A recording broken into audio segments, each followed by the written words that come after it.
அண்ணா இந்த சைடு வந்துருங்க. நான் சைடா வந்துருங்க. சைடா போட்டுக்கிறேன். தள்ளுண்ணா.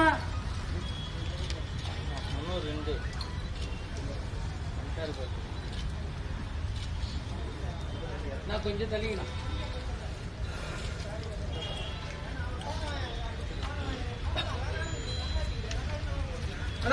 நடுவில் நிக்காதீங்கண்ணா. கொஞ்சம் பார்த்து போடுங்க.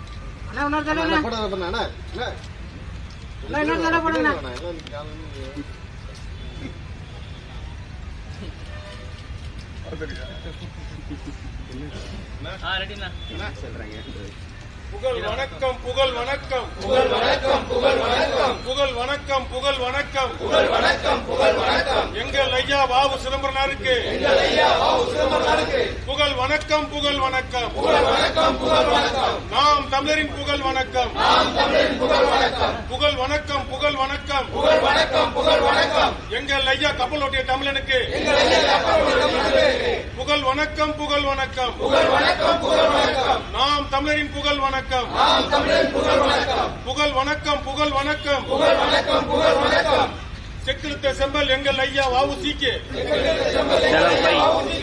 புகழ் வணக்கம் புகழ் வணக்கம் புகழ் வணக்கம் புகழ் வணக்கம் நாம் தமிழரின் புகழ் வணக்கம் நாம் தமிழரின் புகழ் வணக்கம்.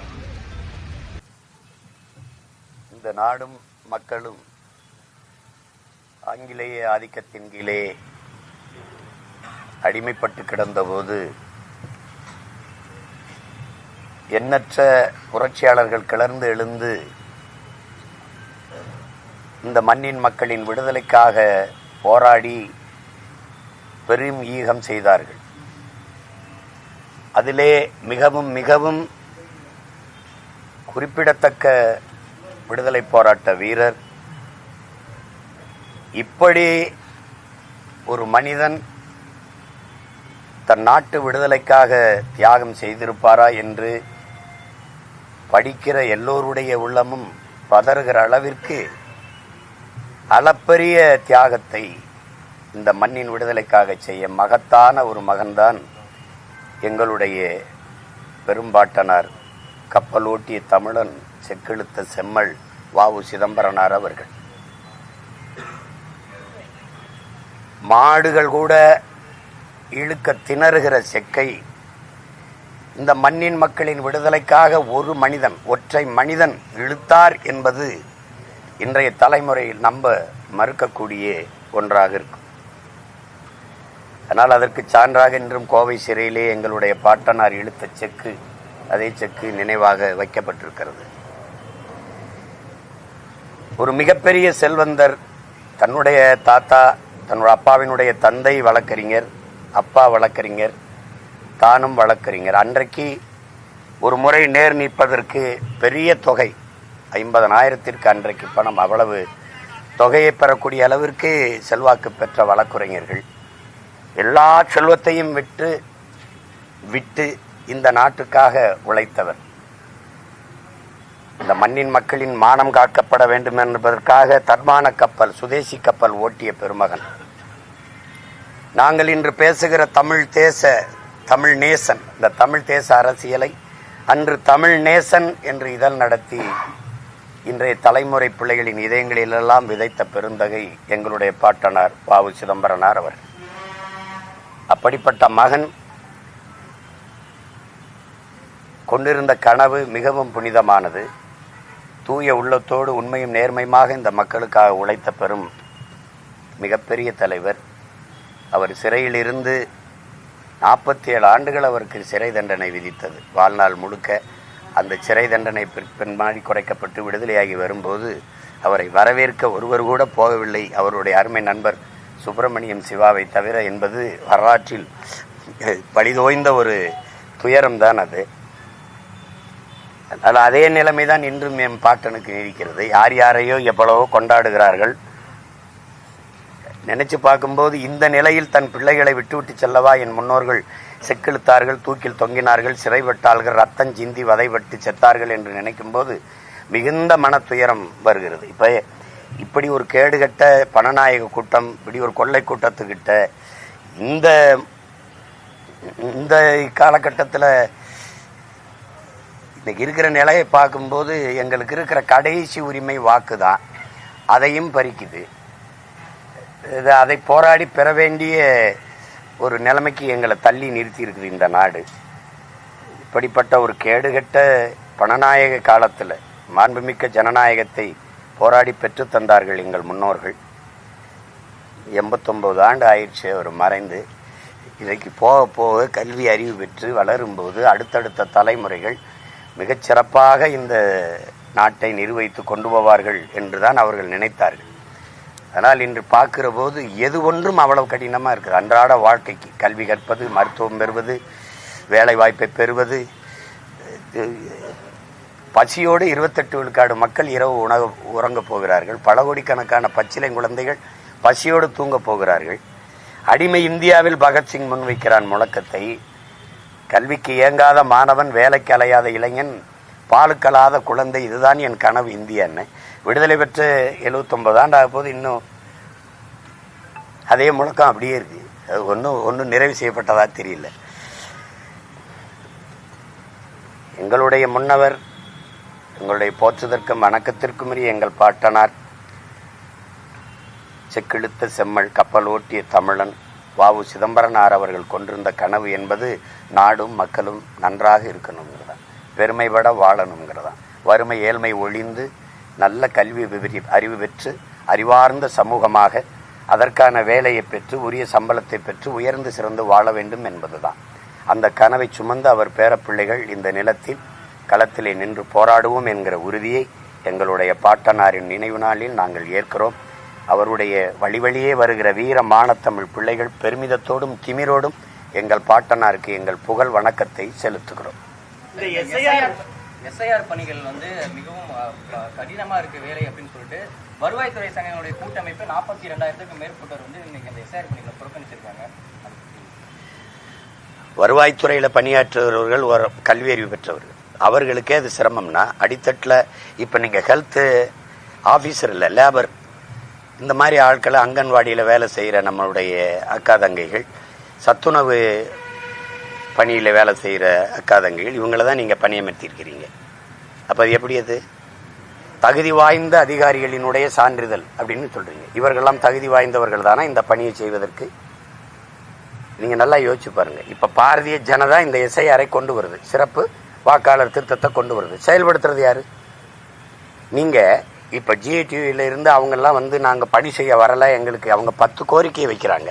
அதில் ஒன்று, எங்களுக்கு பழைய ஓய்வூதியத்தை நீங்கள் உறுதி செய்யுங்க, எங்களால் பணிக்கு வர முடியல, சுமைன்னு சொல்கிறாங்க.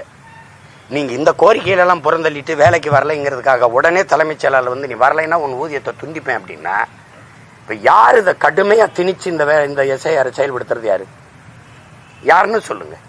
மம்தா இப்போ செயல்படுத்த முடியாதுன்னு பேரணி மக்களை திரட்டி போகும்போது நீங்கள் ஒப்புக்கு ஒரு ஆர்ப்பாட்டத்தை போட்டுவிட்டு ஒரு உங்களோட கூட்டணி வச்ச கட்சியில் கூப்பிட்டு பேசிவிட்டு இது இவ்வளவு தீவிரமாக நீங்கள் திணித்து செயல்படுத்த வேண்டிய தேவை என்ன இருக்குது? இப்போ நீங்கள் பிஎல்ஓ ஆஃபீஸர் அது போட்டி இல்லை, பூத் லெவல் ஆஃபீஸரை போட்டி இல்லை, அவன் பண்ணி தானே. உங்கள் கட்சிக்காரனுக்கு என்ன இங்கே வேலை? என்ன வேலை? உங்கள் கட்சிக்காரருக்கு கூட போகிறாங்க, உங்கள் மாமன்ற உறுப்பினர்கள், உங்கள் மாவட்ட செயலாளர், உங்கள் கட்சிக்காரங்களுக்கு அங்கே என்ன வேலை? என்ன வேலை? அங்கே போய் என்ன செய்வோம்? உங்கள் கட்சி வாக்க தவிர மற்ற தூக்கி விடுறத தவிர வேற என்ன பண்ணி நடந்தாங்க? நீங்கள் எல்லாம் சொல்லுங்க. இங்கே மனச்சான் இருக்கு. இந்த கட்சிகள் கள்ள வாக்கை பதிவு செய்திருக்கிறதா இல்லையா? ரொம்ப தூரம் நடந்தது வேணா. ஈரோடு கிழக்கில் கள்ள வாக்கு பதிவு செய்ததா இல்லையா? சொல்லுங்க. வாக்குக்கு காசு கொடுத்ததா இல்லையா? அப்புறம் என்ன நேர்மை உண்மையான நிர்வாகம் வரப்போகுது? இந்த எஸ்ஐஆரை திருத்தி எனக்கு இருக்கிற கடைசி உரிமை இந்த வாக்கு தான். அதை காப்பாற்ற வேண்டிய பொறுப்பும் கடமைக்கு என்னை தள்ளிட்டேன். இந்த வாக்கையும் பறிக்கிற இது எப்படி கொடுமை பாருங்க. இது என்ன மாதிரியான ஆட்சி முறை? இது எப்படி? இது ஏன் இவ்வளவு சிரமமா இருக்கு நாங்க வாழ்றது? திருத்தம்னா எது தவறு நடக்கோ தவறை திருத்துறதுக்கு பேர் தான். கலை எங்க இருக்கோ அதை தான் பிடுங்கணும். மொத்தமா அழிச்சுப்பட்டு மறுபடியும் நடுவோம்னா யார் முட்டாள்? நீ யார் நாங்களா? யார் பைத்தியம்? இதுல தம்பி, ஒரு நிலத்துல கலை இருக்குன்னா கலையை கண்டு அப்படி பிடுங்கி போடணும்பா. மொத்தமா அழிச்சுப்பட்டு மறுபடியும் நடுவோம் வாங்கன்னா எப்படி? இப்ப என்ன பிரச்சனை? எங்க வாக்கை எதுக்கு நீ மறுபடியும் பதிவு செய்யணுன்ற, மறுபடியும் சரி செய்யணுங்கிற? உன்னால முடியலையா? எவன் 2 வாக்கு வச்சிருக்கிறாங்கிறத கண்டுபிடிக்க முடியலையா? இறந்தவர்களுக்கு சான்றிதழ். இப்ப எங்க ஐயா ஏகலைவன் உங்களுக்கு தெரியும், பத்திரிக்கையாளர், அவங்க மாமியார் இறந்து 15 ஆண்டு ஆகுதுங்கிறப்பல, எழுதி தேர்தல் ஆணையத்துக்கிட்ட 2 தடவை கொடுத்தேங்கிறப்பல, மறுபடியும் இன்னைக்கு வந்து உங்க மாமியார் இந்த ஓட்டு இது அவங்கள கூப்பிடுங்க கையெழுத்து போடணும்னா இது எந்த மாதிரி செயல்? அப்போ இந்த 2 தேர்தல் அவங்க மாமியார் ஓட்டை யாரோ போட்டிருக்கான். எப்படி நடக்குது பாருங்க. இது பீகார்ல இந்த எஸ்ஐஆருக்கு அப்புறம் இவ்வளவு குளறுபடி இருக்குன்னு யோகேந்திர யாதவ் வந்து உச்ச நீதிமன்றத்தில் தாக்கல் செஞ்சிருக்காரு இல்லையா? 81 லட்சம் பேர் ஏன் விடுபட்டான்? நீ இரட்டை வாக்குரிமைனா ஒரு வீட்டுல 100 ஓட்டு பதிவாயிருக்கு. ஒரே வீட்டுல 100 பேர் வாழ்வானா? ஒரு வீட்டுல. அப்ப நீ அவ்வளவு பதிவு பண்ணி வச்சிருக்கிற. ஐயா ரவிக்குமார் விடுதலை சிறுத்தைகள் நாடாளுமன்ற உறுப்பினர் எழுதின கட்டுரையை படிச்சு பாருங்க. இவ்வளவு புள்ளி வரமா எழுதியிருக்க. ஒவ்வொருத்தரும் 2 வாக்குரிமை 2 வாக்குரிமை வச்சிருக்கிறவன் எண்ணிக்கை இருந்ததை விட பல மடங்கு கூடி இருக்கு. அப்ப இந்த எஸ்ஐஆரால எந்த பயனும் இல்லை. இந்த சிறப்பு சீர்திருத்தம்ங்கிறது வாக்கு திருத்தமா தான் இருக்கே ஒழிய இது சீர்திருத்தமா எங்க இருக்கு? பாஜக மூத்த தலைவர் தமிழிசை சவுந்தரராஜன் என்ன சொன்னாங்க அப்படின்னா, இப்ப இந்த எஸ்ஐஆரால இப்ப பீகார்ல வந்து வாக்கு சதவீதம் அதிகரித்திருக்குல்ல அப்படின்ற ஒரு பாயிண்ட். கள்ள ஓட்டு போட்டா வாக்கு சதவீதம் அதிகம். 81 லட்சம் பேர் வெளியில நிக்கிறானே ஏன்னு சொல்ல முடியுதா? எங்க அதிகரிச்சிருக்கு? இருக்கிற வாக்காளர்ல 8,22,00,000 நீங்க இதுல 81 லட்சம் பேர் வெளியில் நிக்கிறானே எங்க அதிகரிச்சிருக்கு? எதிர்ப்பு தெரிவிக்கலன்னு சொல்றாங்க. போராட்டமோ எதிர்ப்பு யாருக்கிட்ட தெரிவிக்கிறது? இந்த ஈனப்பயல்கிட்ட என்ன எதிர்ப்பு பேசினாலும் எது பேசினாலும் பயனில்லைன்னு போயிட்டா மக்கள். நீனா போராடுற திறனை ஒழிச்சிட்டு நீ என்ன நேர்மையால கடைசி நேரத்தில் 10,000 பெண்கள் வங்கி கணக்குக்கு நீ பணம் போட்டு வாக்க பறிக்கிற. நீ என்ன நேர்மை பத்தி பேசுற? ஒரு தேர்தலில் இலவசத்தை எதிர்த்து பேசுற. 10,000 ஒவ்வொரு பெண்களின் வங்கி கணக்குக்கும் போட்டியெல்லாம் இல்லையா? 14,000 கோடி முதலீடு பண்ணிருக்கீங்களா இல்லையா? இத வெற்றி எதுக்கல? இதை காசை கொடுத்து வாய மூடிட்டா அப்புறம் என்ன எதுப்பேன்? எப்படி எதுப்பேன்? பெரிய ஆட்சி இதுல வேற நேர்மைக்கு கிடைச்சது, எங்க உழைப்புக்கு கிடைச்சது. அப்படியா? இவங்க 1000 கொடுக்குறாங்க, அவங்க 10,000 கொடுக்குறாங்க. அது எப்படி தம்பி? அது ஏன் 10,000 அந்த கடைசி தேர்தல் நேரத்தில் கொடுக்குறேன்? அறிவிச்ச நேரத்தில் கொடுக்க வேண்டியதானே? அது ஏன் இந்த 5 வருஷம் ஆட்சி காலத்தில் கொடுக்காம இந்த தேர்தல் நேரத்தில் அறிவிச்சு கொடுக்குறீங்க தம்பி? அப்பதான் பாசம் வருது இல்லையா? அப்பதான் எங்களுக்கு பசி வறுமையெல்லாம் இருக்குது உங்களுக்கு தெரிய வருது. இப்ப இதையே கேட்போம். இந்த போலி வாக்காளர்களை நீங்க எப்ப கண்டுபிடிச்சீங்க சொல்லுங்க. நேத்து நடந்த தேர்தல போலியா போட்டிருக்கான்னு கண்டுபிடிச்சிட்டா உடனே நீக்க போற. அப்படியா? இல்ல நீண்ட காலமா போட்டுக்கிட்டு இருக்கான்ல, அதுல உனக்கு போட்ட ஓட்டுலயும் போலி ஓட்டு இருக்குல்ல. இப்ப ஏன் இதை திருத்தியே தீரணும்ன்ற? ஏன்னா உனக்கு இங்க ஓட்டு இல்ல. அப்ப நீ பீகார் மாதிரி இங்க வருவ. வந்து இந்த திமுக போகும்போது ஒரு வேளை அந்த வரவேற்புல என் படம் இருந்ததுன்னு வச்சுக்கிறேங்க, அந்த வீட்டுல ஓட்டு இருக்குமா? இல்ல தம்பி விஜய் படம் இருக்குது, அந்த வீட்டுல அவங்களுக்கு ஓட்டு இருக்குன்னு நினைக்கிறீங்களா? திமுக போகும்போது அம்மா ஜெயலலிதா படம் அல்லது ஐயா எடப்பாடி படம் இருந்தா அங்க இருக்குமா? இல்ல பிஜேபி போகும்போது இஸ்லாமிய இருக்கிற வீட்டுல அவனுக்கு ஏதாவது ஓட்டு இருக்குமா? எப்படிப்பட்ட ஜனநாயகம் அது? கொடுமை.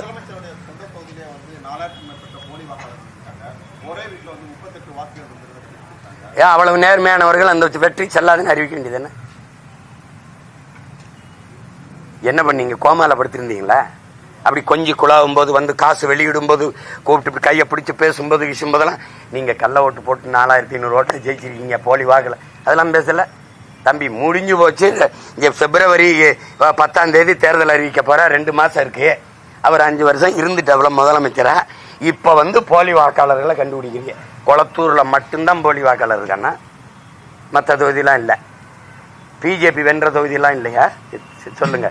பிஜேபி கோவை தெற்கில் வென்றுச்ச எல்லாமே நேர்மையான வாக்காளர்கள் தானே? பேச வேண்டிய தேவை இருக்கு, பேசுறீங்க. எங்களுக்கு என்ன பண்றதுன்னு தெரியல, கேட்டுட்டு போறோம். வேற என்ன பண்றது? ஏன்னா உங்களுக்கு வேலை இல்லை. எங்களை சித்திரவதை செஞ்சு விளையாடுறீங்க. எங்களுக்கு பொழப்ப பார்க்கணும். அதனால நாங்க என்ன பண்றோம் தெரியாம போறோம். எப்படி இது? எந்த மாதிரி நீங்க சொல்லுங்க. இது சரியா இருக்கும்னு சொல்லுங்க. சரி, திருத்தம் பண்ணணும். அதுக்கு ஒரு கால அவகாசம் எடுத்து செய்ய வேண்டியதானே? நீ நவம்பர் 4 தொடங்குறீங்க, பிப்ரவரி 7 அறிவிச்சிருவோன்றீங்க. பிப்ரவரி 7 முழு வாக்காளர் பட்டியல் சீர்திருத்தம் பண்ணி அறிவிச்சிருவோன்றீங்க. எவ்வளவு காலம் இருக்கு? சரி, அதில் அறிவிச்சதில் எங்க விட்டுருச்சு எங்க பேரெல்லாம். திருப்பி முறையிட்டு அந்த வாக்கை திருப்பி நான் அந்த உரிமையை பெறுவதற்கு காலம் இருக்கா? ஏன்னா நீ பிப்ரவரியிலே அறிவிச்சிருவா, மார்ச் ஏப்ரலில் தேர்தல், மேல பதவி ஏற்கணும். அறிவிச்சிருவீங்களா இல்லையா? அப்போ தேர்தல் அறிவிச்சிட்ட பிறகு நான் எங்கே போய் என் வாக்கு தேடி கண்டுபிடிக்கிறது? அதனாலதான் சொல்றேன், வாக்காளர்கள் எங்களுக்கான ஆட்சியாளர்களை தேர்வு செஞ்சோம். இப்ப ஆட்சியாளர்கள் தங்களுக்கான வாக்காளர்களை தேர்வு செய்யறாங்க. அந்த முறைதான் இந்த SIR. புரியுதா? இதனாலதான் பிரதமர் சொல்றாரு பீகார் போன்றே தமிழகத்திலும் நான் சொல்ல நாட்டை தான் கொடுத்துட்டோமே, நாட்டையே கொடுத்துட்டோம், நாசமாக்கிட்டிய. இதையும் முடிச்சுட்டு போங்க, இந்த அரக்கரவுண்டையும் முடிச்சுட்டு போங்க. என்ன இருக்கு உங்களுக்கு? என்ன இருக்கு எங்களுக்கு சொல்லுங்க. 1.5 கோடி பீகாரியா வந்திருக்கான். பீகாரை போல இந்த கடைசி 13வதுல பீகாரை மாதிரியா எடுத்துக்கொண்டுனா இங்க எதுக்கு பீகார் வரேன்? எதுக்கு வரேன்? ஏன்னா இங்க இருக்கான். நீங்க எழுதி வைங்க, அவன் காங்கிரஸ் ஓட்டர்ஸ் கூட கிடையாது, கம்ப்ளீட் பிஜேபி ஓட்டர்ஸ் தான். இங்க இருக்கிற வட இந்தியவனையாவது யாருக்கு போடுவேன்? மோடிஜி மோடிஜி பிஜேபி பிஜேபி வேணா இதை தூக்கி போய் கேட்டு பாருங்களேன், சொல்லுவானா இல்லையா? அப்புறம் நீ இந்திய திணிச்சா எதுக்குற? ஏண்டா ஈரா உன்னை இந்திக்காரனை திணிக்கிறேன், என்ன பண்ணுவேன்? இவனே கத்துக்கிட்டு போய் காடிக்கராக பாணி செலுத்தியாரோ பாணி செலுத்தி இது பாணி கராகன்னு கேட்க நாங்காலே எங்காலே பிடிச்சுக்காப்ல. அன்னைக்கெல்லாம் ஒரு விடுதியில போன எங்கால் நின்று அண்ணே அண்ணே வண்டி எப்படி ஓரமாக நிறுத்து சொல்லுங்கண்ணா.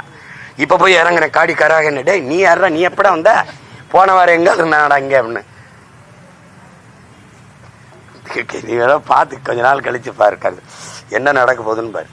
தொண்டர்கள் இளைஞர்களை அரசியல்படுத்துவது எவ்வளவு முக்கியத்துவம் வாய்ந்தது? இங்க இருக்கக்கூடிய அரசியல் கட்சி தலைவர்கள் அதை சரியாக செய்கிறார்களா? தொண்டர்களுக்கு அரசியல் புரிதல் வரக்கூடாது என்று இங்க இருக்கக்கூடிய சில கட்சியினுடைய தலைவர்கள் பாதுகாப்பதாக சில குற்றச்சாட்டுகள் இருக்கு. ஒரு அரசியல் கட்சி தலைவரா, ஒரு ஒருங்கிணைப்பாளர், அது எப்படின்னா தொடக்கத்துல பேரறிஞர் அண்ணா என்கிற பெருந்தகை அவங்க வரும்போது காங்கிரஸ் கட்சியில என்னன்னா விடுதலையின் காயம் இருந்தது அந்த தொண்டர்களுக்கு. இப்ப நம்ம முன்னோர்களை எடுத்துக்கிறீங்களே, எல்லாருக்கிட்டையும் எல்லாரையும் பார்த்து, எங்க தாத்தா தெய்வ திருமகன் முத்துராமலிங்க தேவரோ, எங்க பாட்டனாரோ, இன்னொரு தாத்தா காமராஜரோ, கக்கனோ, சிவானந்தமோ, சிங்காரவேலரோ, எங்க முன்னவர்கள் எவரை எடுத்துக்கிட்டாலும் விடுதலையின் காயம் இருந்தது, சிறைப்பட்டிருக்காங்க. ஏன் எங்க ஐயா நல்ல கண்ணு வரைக்கும் சிறையில் இருந்திருக்காங்க. அப்ப மீச முடிய ஒவ்வொன்னா பிடுங்கி சுருட்டால சுட்ட போது கூட, நெருப்பால சுட்ட போது கூட விடுதலை போராட்டத்திலிருந்து வெளியேறாத ஈகம் இருக்கு. அவனுக்கு அந்த காயம் இருந்ததுனால ஒழுங்கு இருந்தது. அதுக்கு பின்னாடி வந்த திராவிட இயக்கம் வரும்போது, அது பேரறிஞர் அண்ணா வரும்போது, அவரை சுற்றி இருந்த எல்லாருமே 100க்கும் மேற்பட்ட பெருங்கல்வியாளர்கள் தெரியும். நெடுஞ்செழியன், அன்பழகன், மதியழகன், உங்களுக்கு தெரியும் பாப்பா. அவங்க கிட்ட ஒரு ஒழுக்கம் இருந்தது. மாலை நேர கல்லூரி போல நடந்தது. அவர் வரும்போதுதான் தமிழனுடைய இலக்கியமும் வரலாறும் பேரறிஞர் அண்ணா அவர்கள் வருகைக்கு பிறகுதான் தமிழக அரசியல் மேடையில சொல்லி கொடுக்கப்பட்டது. அதனாலதான் அளப்பெரிய மேதைகள் வந்தாங்க. எங்க மாமா காளிமுத்து போன்றவர்கள், இந்த நாஞ்சில் மனோகரன் போன்ற மேதைகள், உங்களுக்கு தெரியும், அவங்க பேச்சுகள் எல்லாம் அவ்வளவு சிறப்பார். பின்னாடி தன்னலம் மேல ஏறி இவங்க வர வர, அது எங்க ஐயா இருக்கார் பாருங்க, எங்க ஐயா சகாய ஐயாவை நான் ஒரு தடவை சந்திக்கும் போது, இந்த குடிமை பணிக்கு பயிற்சி கொடுக்கிற போது அவங்க என்ன சொல்லுவாங்கன்னா, மக்களுக்கு கற்பிச்சிடாத, கற்பிச்சிட்டின்னா அவன் நம்மள கேள்வி கேட்பான், நம்மகிட்ட பதில் இருக்காது. அப்போ உனக்கு மக்களுக்கு இடையில ஒரு தூரம் இருக்கணும்னு படிப்பிப்பாங்களா. அதை எனக்கிட்ட சொன்னார், இப்படிதான் கற்பிக்கிறான் அப்படின்னு. அதையும் மீறி கற்பிச்சவர்கள் தான் ஐயா இறையன்பும் ஐயா சகாயம் போன்றவர்கள். உங்களுக்கு புரியுதுன்னு நினைக்கிறேன். அப்ப இந்த இயக்கங்கள் தன்னலம் பெருத்து ஊழல் அஞ்சில ஊறி திளைத்து எந்த கனவுல பேரறிஞர் அண்ணா தொடங்கினாரோ அந்த கனவை சிதைச்சு முறையற்ற நிர்வாகம் மக்களாட்சியை தன் மக்களாட்சியாக மாற்றி கொண்டு வந்த பிறகு மக்களுக்கு போதிப்பது, கற்பிப்பது, இந்த அறிவியல் சார்ந்து. இப்ப நீங்க சொல்ற ஒருத்தன் கேட்கிறான், தற்குறி கூட்டம்னு சொல்றீங்களே, எங்களை தற்குறியா வளர்த்தது யாருன்னு கேட்கிறான். இறை வழிபாட்டை விமர்சித்த அந்த இயக்கங்கள் திரை வழிபாட்டை போற்ற வச்சிருச்சு. கடவுள் வழிபாட்டை விட கதாநாயக வழிபாடு புனிதமானதுன்னு கட்டமைச்சிருச்சு. அது இப்ப அனுபவிக்குது. உங்களுக்கு அண்ணன் சொல்றது விளங்கிருச்சுன்னு நினைக்கிறேன். அப்ப அதுல போய் தவறு நான் ஏற்கணும், நீங்க ஏற்கணும், எனக்கு முன்னவர்கள் ஏற்கணும், என் பெற்றோர்கள் ஏற்கணும், உடன் பிறந்தார்கள். என சிந்தனை என்பது சமூகத்தின் விளைச்சல். சிந்தனை தான் சமூகத்தின் விளைச்சல். சிந்தனை தான் செயல்வாக்கம் பெறுது. செயல்தான் ஒழுக்கத்தை தீர்மானிக்குது. ஒழுக்கம் தான் வாழ்க்கை தீர்மானிக்குது. இப்ப சிந்தனையை யார் தீர்மானிச்சா? சமூகம். சமூகம் யாரு? நானு, நீங்களும், ஆட்சியாளர்னு எல்லாரும். இந்த தவறுக்கு யார் பொறுப்பா இருக்கணும்? எல்லாரும். சாராயம் குடிச்சு செத்ததை போய் சந்திச்சு பாராட்டிட்டு வந்தா அது என்ன சரித்திர சாதனையா? ஆனா அப்படி நாட்டு எல்லையில செத்து வந்த ஒரு ராணுவ வீரனை கூட இந்த நாட்டில் எந்த தலைவனும் போய் அவன் துயரத்தை பங்கேற்று இந்த பிள்ளைகள் படிப்புக்கு நான் பொறுப்பேற்கிறேன் ஒருத்தன் கூட சொல்லலையே. எப்படி அப்படின்னா எது போற்றத்தக்கதோ அது தூற்றப்படுது, எது தூற்றத்தக்கதோ அது இந்த நாட்டில் போற்றப்படுது. அது காரணம் இந்த 60 ஆண்டுகளாக இந்த நாட்டை ஆண்ட திராவிட கட்சிகள், அதன் ஆட்சி முறை. அதை நீங்க எவரும் மறுக்க முடியாது. எல்லாம் இருக்கு. இந்த எஸ்ஐஆர் இருக்கு, எஃப்ஐஆர், என்னத்தையோ போடு. ஓட்டு காசு கொடுப்பியா இல்லையா? இருப்பியா இல்லையா? இப்ப மோடி செஞ்சார்ல 10,000 போட்டார்ல பீகார்ல, நம்மால் 15,000 போடுறது கூட வாய்ப்பு இருக்கு. இருக்கா இல்லையா?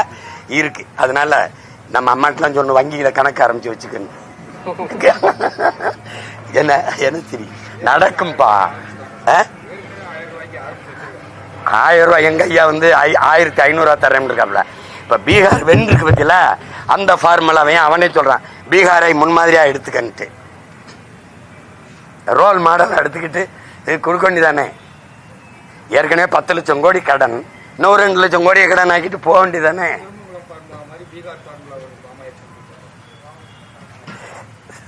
திருட்டுமங்கலம் ஃபார்முலான்னு அதுக்கு ஏன் அந்த ஊர் பேரை கெடுக்கிற? திருமங்கலம் ஃபார்முலான்னு சொல்லாத. அது ஒரு ஏதோ ஒரு ஸ்டைல் ஆயிடுச்சு. அன்னைக்கு காங்கிரஸ் காசு கொடுக்குது, அண்ணா அவர்கள் தோத்துறாங்க. அப்போ அரையனா இந்த 50 காசு ₹1 அப்படி கொடுக்கறதுலயே அப்பவே பேசுறாரு, ஓட்டுக்கு எதற்காக இந்த காங்கிரசார் காசு கொடுப்பானேன்?